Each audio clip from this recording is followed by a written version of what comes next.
Case जाली, सुनो अभी डॉक्यूमेंट जाली, जिस तारीख को जाली डॉक्यूमेंट पे दस्तखत की, मैंने उस दिन पासपोर्ट की कॉपी की, मैं मुल्क में ही नहीं था।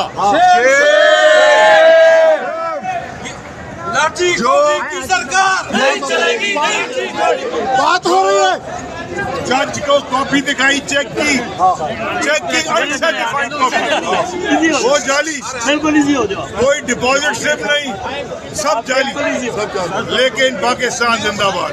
उधर ही का मेरी बात सुनो, अगर ये समझते हैं कि हमें केसेस करके झूठे पाकिस्तान की मईशत खत्म होगी, इस मुल्क में भूख और अफलास खत्म होगी, 3 दिन क्या 30 साल जेल में।